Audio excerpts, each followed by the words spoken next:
Hey guys, it's Brandon, aka B.Rich Beauty, aka your beauty best friend. Happy Wednesday, y'all. You know I'm here for your midweek check-in. Darling, Michelle Williams is writing a new book. Naomi Campbell throws some petty shade towards Tyra Banks. And Wendy Williams leaves BLAC CHYNA out to dry. Darling, we're talking about that and a lot more. You know what to do. Grab your tea and grab your beverage. Let go.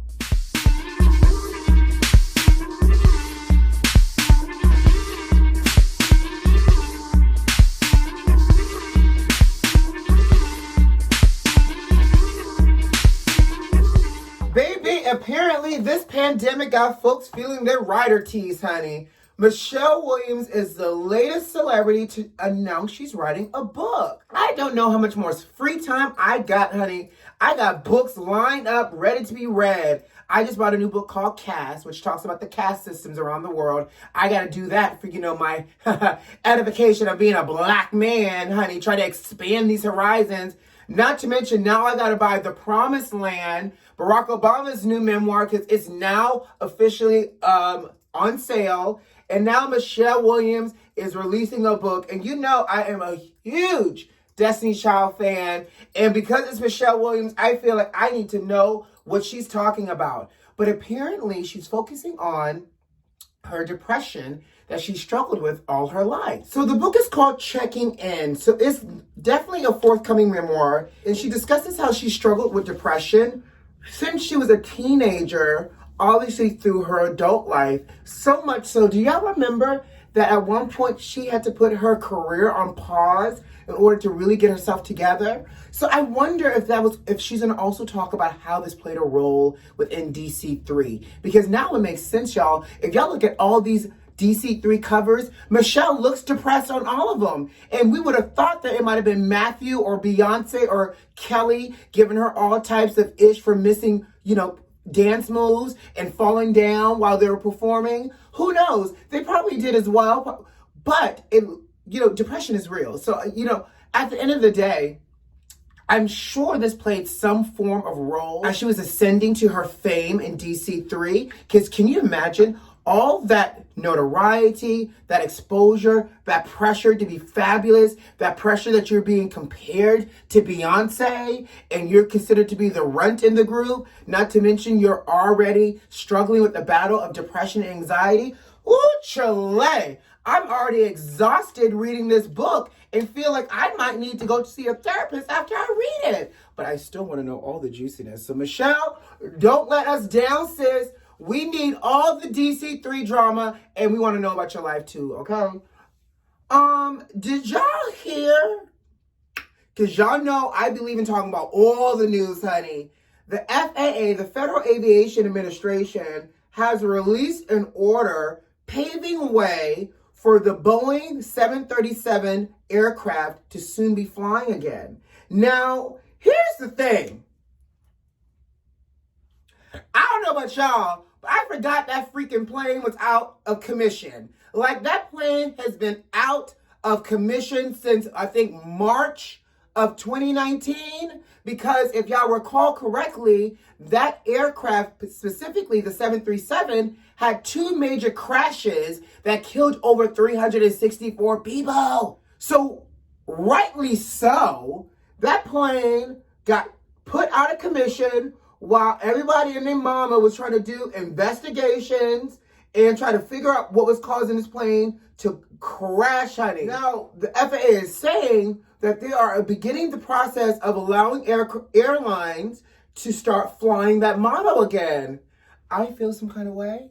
I do. I feel like y'all don't even need to call it a 737 anymore. It might need to be like a 740 or 738S, or like do what the iPhone did, iPhone 10s, 10R, Pro Max, do something. It just does not need to be straight up labeled anymore as a 737.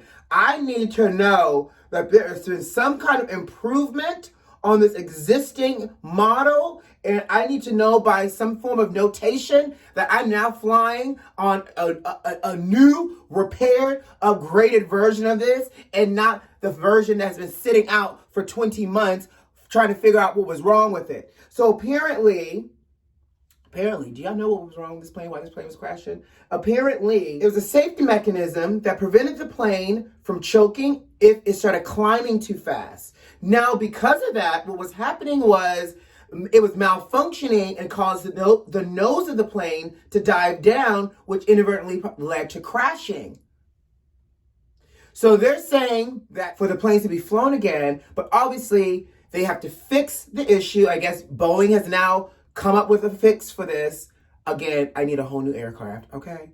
But once they fix it, inspect every single airplane for this fix, and then the pilots have to go through additional training as well.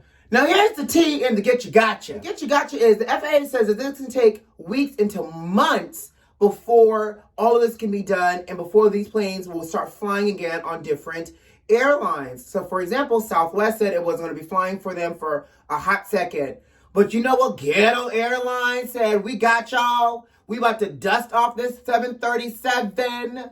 American Airlines, I promise you, I feel so attacked because American Airlines is based here in Miami. And because it's based here in Miami, that is my carrier of choice. I feel attacked. So apparently American Airlines is saying that this plane could be up and running as soon as mid-December, early January. That's like a couple weeks away. In addition, they plan on dusting the plane off between New York and Miami. So from Miami to New York and New York to Miami, the likelihood of you flying on a 737 is great. How y'all feel about this, Beauty Bestie? Because I'm feeling some kind of way deep down in my soul. I'm like, yeah, this is like a vaccine. They're over here trying to rush this plane to be back in the air. I'm sorry. I need y'all to take your time. If I'm going to be strapped in a metal capsule, 45,000 feet mid-air, I need y'all to fully take your time to fix this issue. So I just want to go ahead and put y'all on high alert that 737 is about to be back in usage. And I guess we all need to buckle up, not only with the seatbelt that's on board, but buckle up with Jesus, your Holy Ghost, the Spirit, and some holy water. Okay? Ooh, can we talk Patty real quick? Of course we can. Thank you so much. So Naomi Campbell did something real petty, child. She did an Insta swipe link to an article in her Insta story the other day. And the article said that TYRA Banks might actually be the mean girl and not Naomi Campbell. What I think is funny is because, you know, Naomi Campbell has gained a reputation, and she earned it, by the way, of being a head bee, a head queen, diva, and everything else you want to call her, from throwing phones at assistants to just being rude altogether. But apparently, this article is claiming that TYRA Banks is really a mean girl.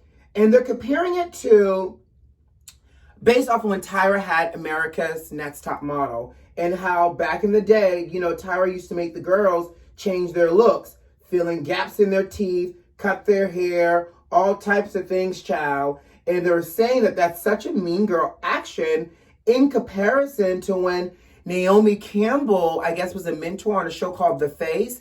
And Naomi did not critique the girls on their looks. She gave them critiques for their runway. But Naomi, I guess, in comparison to TYRA, was actually nice. Now, here's the thing. Did any of y'all know Naomi Campbell was on a whole show about modeling? I did not know. But what I think is interesting is y'all know, and I don't know if y'all knew, but Naomi Campbell and TYRA Banks has had a beef for a very long time. And, well, you know what? I'll call it a rift. How about that? And so, apparently, this stems from when TYRA was entering the scene as a new model. And TYRA said in an interview, and it made sense, actually, that it wasn't that they had issues with each other, but basically, it wasn't enough seats at the table. And I think that when I read that, it made sense, right? And I'm paraphrasing. But she was saying that she was young and up and coming in Paris, studying fashion, reading books. Naomi was a working model at the time. So, and, you know, in comparison, Naomi was the bigger name. And because TYRA was in the modeling scene and had to share space with Naomi, she did not know why Naomi was not nice and welcoming to her. In addition, she said she would, you know, leave the shoots, go home at night and cry herself to sleep because of the lack of welcome from another black model that was actually successful. And she said that, no one compares the white models. But when Tyra entered the scene, the conversation shifted with, Naomi, you better watch out, girl. There's another black girl on the scene, meaning that there was only enough space for one black girl.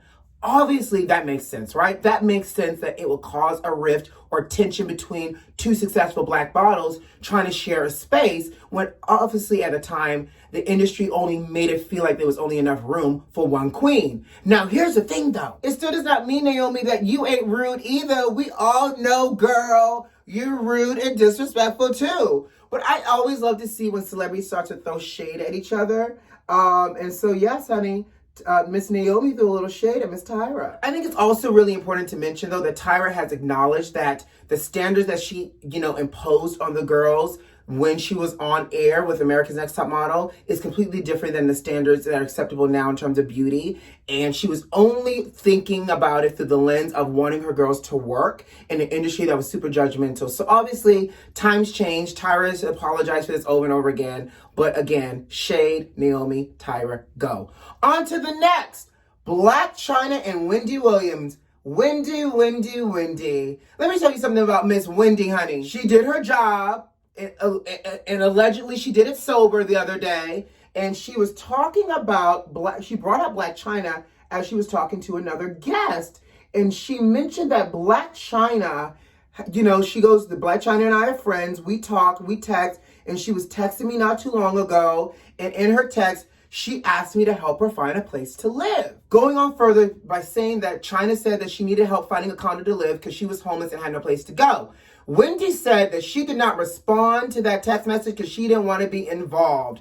First of all, I'm so sorry. If y'all some real friends, if one of my friends messaged me and said, I need help finding a place to live, if I'm not able to give them something financially, I'm a damn sure help them find a realtor, some options, something. But Wendy, you didn't get involved for somebody you call a friend, and girl, you got the money. You could have paid the first month, the last, and the deposit for CHYNA. You could have called your realtor to help CHYNA. Heck, you could have called a whole friend. But girl, you just ignored her altogether. And what I think makes it even worse is Wendy tried to justify her actions by saying that it felt like a generic text message because it wasn't a personalized message saying, hey, Wendy, I need blank. But girl, to just ignore the girl and leave her on red, child, if that's not some shade. But apparently, I think BLAC CHYNA kind of like clapped back because she did an Insta story the other day of showing video of, I guess, her home in her luxury cars. Or if it's not her home, maybe her sponsor's home that she's now shacking up with. I don't know. But BLAC CHYNA, how you ain't got no place to live, girl, and you got 2 children and an OnlyFans account, and you're the highest paid person on OnlyFans? Something don't feel right. Somebody's lying there. Anyways, moving on. Baby, drip 2. So let me talk about y'all in this drip 2. I got the email, said go online, shop early, put your stuff in the cart, save it, type in your credit card information. So at 4 p.m. on today, hit, purchase, and your items will be there.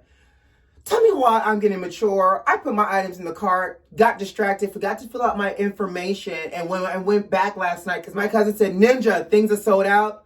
Why everything I had in my cart sold out? I am so upset of this frenzy and this misappropriation of inventory that is happening with Adidas and Ivy Park. I give up. I tried, but I can't, and I give up.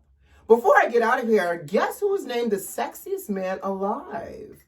Ooh, Michael B. Jordan. Congratulations, Michael B. Jordan. People's Magazine has named him the sexiest man alive. Do you know that he is the youngest person of color to be named sexiest man alive, and now only the 5th man of color? Because we had John Legend for 2019, we've had The Rock, we've had Idris Elba, child, and Denzel Washington. So congratulations to that very handsome Michael B. Jordan for being people's sexiest man alive. All right, guys, I got to go. I hope you have a great Wednesday, and we'll check back in with each other on Friday. But before I get out of here, you know what to do. Subscribe to the channel if you like this video, leave me a comment, and make sure those notifications are turned on. Honey, we got tea to talk about, and you don't need to miss one sip.